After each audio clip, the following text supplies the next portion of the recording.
बेटा के लिए अलग से चिपड़ी बना कर देंगी, घी लगा के मलाई बना करके उसका पराठा हाँ, बनाएंगी माँ। मार्केट का खाना नहीं खराब कह रही हूँ, माँ के हाथ का खराब कह रही हूँ। जो माएँ अपने बेटे को खिलाती हैं चुपके चुपके, वो बेटे को पता भी नहीं चलता। वो वर्कआउट करे जा रहा है, वो जिम जाए जा रहा है, वो खा नहीं रहा है, माँ चुपके चुपके खिला रही है, कुछ नहीं होता।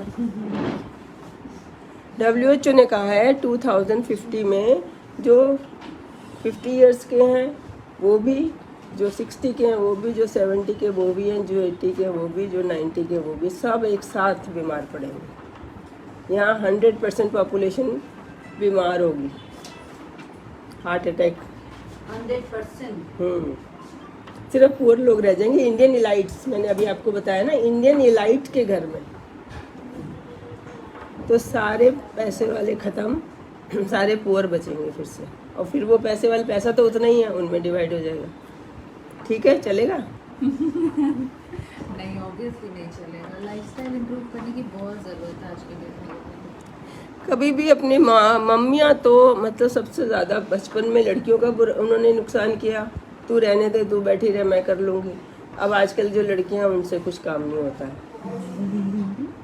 क्योंकि उनकी मम्मी बहुत एक्टिव थी और बेटों को ऐसे ख़राब कर रहे हैं, उनको भी नहीं करने दे रही।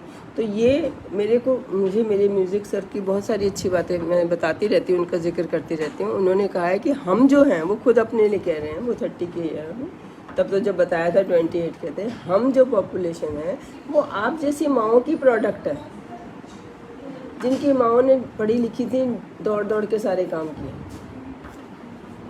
बेटा तू पढ़ ले, बस बेटी तू पढ़ ले, मैं सारा कर दूंगी। मैं सारा कर दूंगी, मैं सारा कर दूंगी। होमवर्क भी मैं कर दूंगी।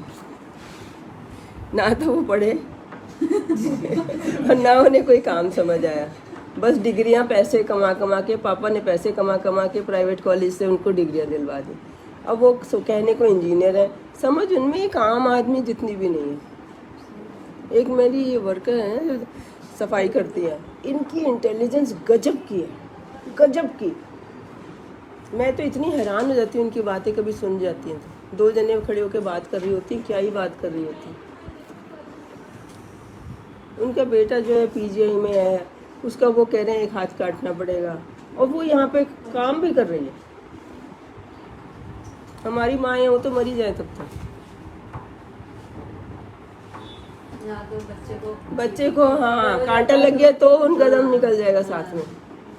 वो बात कर रही है कि देखो डॉक्टर ने ऐसे कहा है, मैंने सोच कहा है, देखो जी हाथ नहीं काटना, हम मेहनत करने वाले हैं, बचता है बचे, ना बचता ना बचे। उसका बेटा भी बच गया, हाथ भी बच गया।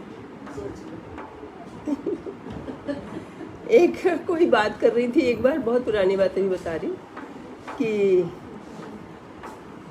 उसने अपनी बेटी मेरे घर छोड़ दी कि आप यहाँ रख लो, ये अब 14-15 साल की आती जाती है, मुझे डर रहता है, आप अपने पास ही रखो इसको, यहीं काम कर लेगी, यहीं सो जाएगी, यहीं पढ़ लेगी, आप पढ़ा देना। मैंने कहा ठीक है। तो रह गई यहाँ पे। अच्छा, कोई छोटी सी बात पे डांटा तो वो चली गई, ठीक है, रोज़ ही जाती थी। नेक्स्ट डे आई तो मैंने कहा, ऐसे बताया उसको, कहती क्या बीबी जी, वो तो घर पहुँची नहीं। हाँ, और वो सन्नाटे में ऐसे, और झाड़ू उठाई, अपना झाड़ू लगाना शुरू। मैंने कहा झाड़ू क्यों लगा रही है, लड़की को ढूंढ। कहती सोच रही हूँ, काम तो हाथ से कर रही हूँ ना, दिमाग से सोच रही हूँ, क्या करूँ। सोच रही हूँ कि किससे को उसके, हाँ पागल हो जाए, रो जाए, इधर भागे उधर भागे, बीबी जी ये क्या किया आपने। हाँ, अब फ़ोन तब इतने नहीं थे ना, एक आधा फ़ोन था उनके घर में, उसके किसी दोस्त के पास का फ़ोन होगा, बेटे तक कैसे बात पहुंचेगी, वहाँ तक उसको बताऊंगी, फिर उसको बताएगा, फिर वो उसको बताएगा, कि मैं कहाँ इसे ढूंढूंगी, बेटा ही ढूंढेगा। तो कितनी बड़ी बात थी। एक और ने आपस में 2 बात कर रही थी कि उसका हस्बैंड जो है 20 साल पहले चला गया किसी और लेडी के लिए, बच्चे अपने 5 छोड़ के। उसने 5 को पढ़ाया, बड़े अच्छे से पढ़ाया। इन लोगों ने सबको, इसके बच्चों को स्कूल भेजती हूँ, इतनी तनख्वाह देती हूँ कि बच्चे पढ़ने चाहिए। मुझे तब नहीं पता था कि ये पढ़ लिख के खराब हो जाते हैं। तो मैं पढ़ने पे बड़ा जोर देती थी।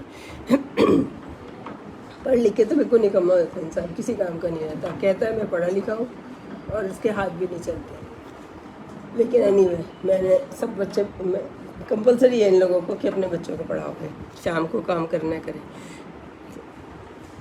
अब वो 20 साल बाद बूढ़ा हो गया, वापस आना चाहता है। तो उसने दूसरी सहेली उसकी पूछ रही है, हंसी मजाक में पूछ रही है, अब क्या करेगी? अब जब वो वापस आएगा तो क्या करेगी? तेरा मूव क्या होगा? क्या बोलेगी उसको? कुछ नहीं, जहाँ सारा टब्बा रह रहा है वो भी रह लेगा। जहाँ उसके बेटे हैं, बहुएं हैं, बच्चे हैं, बच्चों के बच्चे हैं, अब तो सब बड़े हो गए ना। तो 10-12 आने देना चाह नहीं रही थी। वो कह रही थी आए ना आए मेरे लिए नहीं बचती, कोई इनडिफरेंट है। नहीं कोई लड़ाई भी नहीं है, लड़ाई भी नहीं है, वही indifferent हो गया। लड़ाई भी नहीं उससे, हाँ, बहस भी नहीं है, उसको नीचा भी नहीं दिखाना। कह जहाँ इतने लोग रह रहे हैं वो भी रह लेगा। मतलब एक कॉमन सेंस लगा रहा है कि मुझे क्या ही फर्क पड़ेगा, वो आके रह लेगा, बच्चों का बाप है, रह लेगा आके। इतनी रिस्पेक्ट तो वो तो पहले ही दिल से निकाल चुकी होगी, पर उसके रहने ना रहने से उसको कोई दिल से उतना नहीं निकाल चुकी जितना कि हम लोग निकाल देते हैं। हम तो बैर उससे मतलब लड़ाई कर ले, दुश्मनी कर लेते हैं। वो कैसे आएगा? मरे कीड़े पड़े, हम तो ऐसे सोचे। वो ये नहीं सोच रही, वो दिमाग ही नहीं लगा रही। वो she is so busy prime minister की तरह कि छोटी छोटी बातें अपने आप सॉल्व करो, मुझे नहीं पता।